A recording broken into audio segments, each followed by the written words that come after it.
Welcome to Unit 5, Lecture 4. This is the last lecture for the unit, and in this lecture we're going to be talking about homeostasis and cells. So, homeostasis, if you remember, is maintaining internal conditions. So, using our body temperature, right? Our body temperature is part of homeostasis, keeping that, well, it's changing apparently.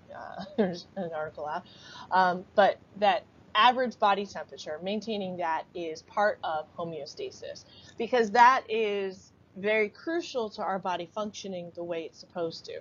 So cells play a huge role in making sure that happens.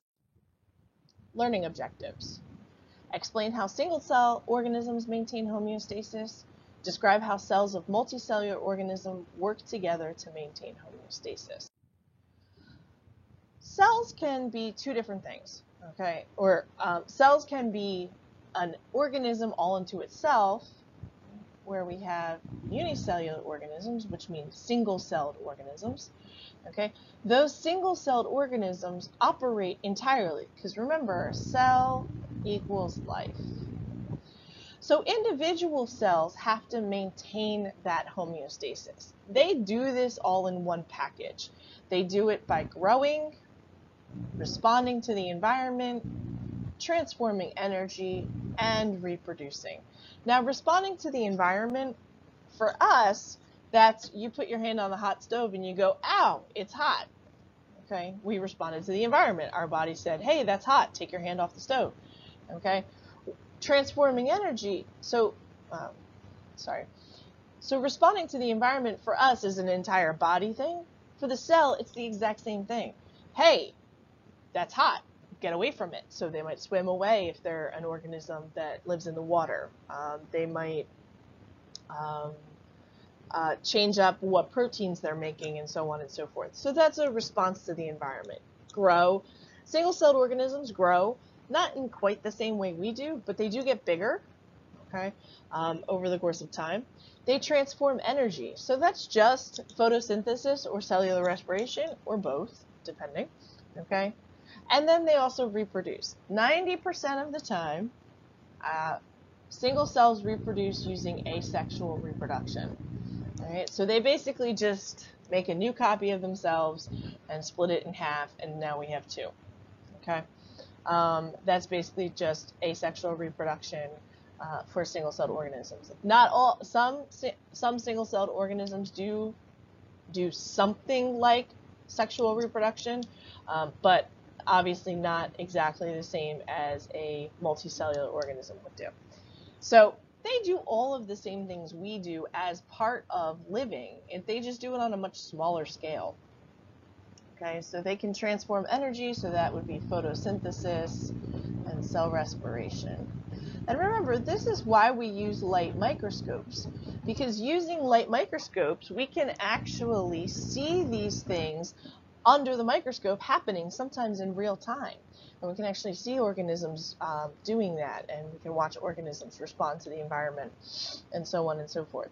Depending on what you look at under our microscopes, you might see organisms moving around, single-celled pond organisms moving around.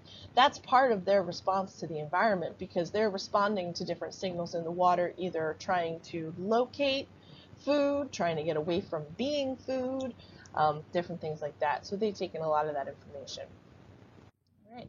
Then, in a multicellular organism, like ourselves, we have a whole bunch of different types of cells, okay, that come together to work in a tissue. Okay, so we have the cell, we have this tissue, we have the tissue, then we have the organ. Okay, there we go. And then we have the organ system. Okay, the organ system, which is where a bunch of different organs come together. So here we end up having, this is the nervous system. So you have the brain, which is an organ, and then you have all of the nerve signals, okay, all of the neurons, the nerve tissues, going down from the brain, taking all of those messages both from the brain to the rest of the body and from the rest of the body back up to the brain and back and forth and so on and so forth.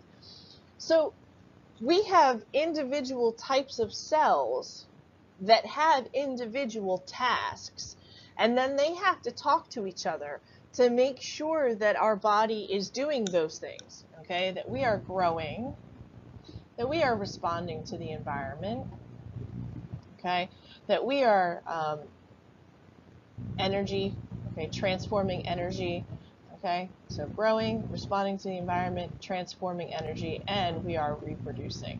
Now, not all of these cells and all of these tissues in a multicellular organism do the same job. So a neuron, our nervous system, that's the big job of our nervous system is to respond to the environment. Okay, we take in information using our nervous system. We take it all in, it comes into our brain organizes it and sends back out messages about what should be done. Okay, going back to touching the stove. You touch the stove, ow, it's hot. Okay, that message goes up to the brain, okay, and the brain says, well then move your hand. Okay, and so then your muscle system, your muscular skeletal system, ooh, say that 5 times fast. All right, then go, oh, pick up your hand. Now, obviously, that happens a lot faster than if you were just, you sat there and be like, okay, it's hot. All right, I realize it's hot. Okay, pick my hand up because it's hot. And so, but our different organ systems work together to do these jobs of growing, responding to the environment, energy transformation, and reproduction. Some of them do some of those jobs, some of them work together to do all of those jobs, but then we have all of these different cells in our body, okay, working together in tissues that come together to form an organ that handle all of this communication.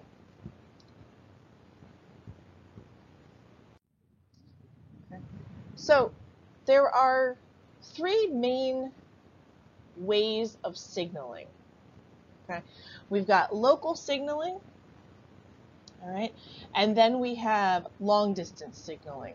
So the local signaling you'll see here, we've got 2 types. We've got the paracrine, whoops,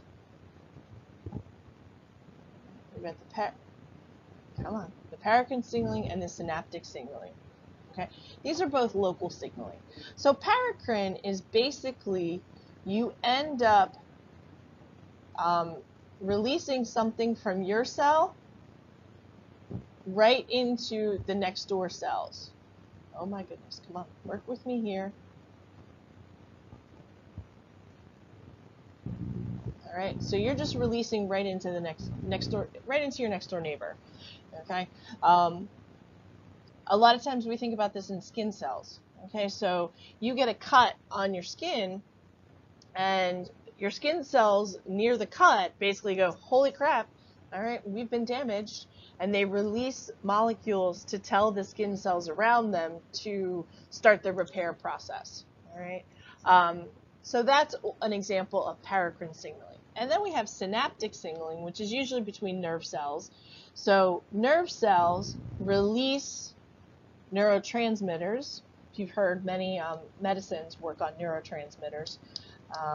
They end up just releasing right to the next door nerve cell.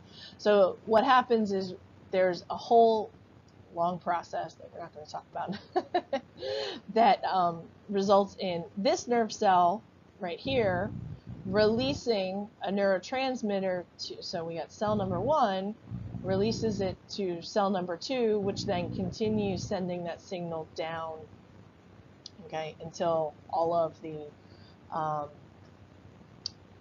until it gets to wherever it needs to go or whatever. Okay, and then the long distance, so this is actually usually pretty quick. Local signaling happens pretty quickly.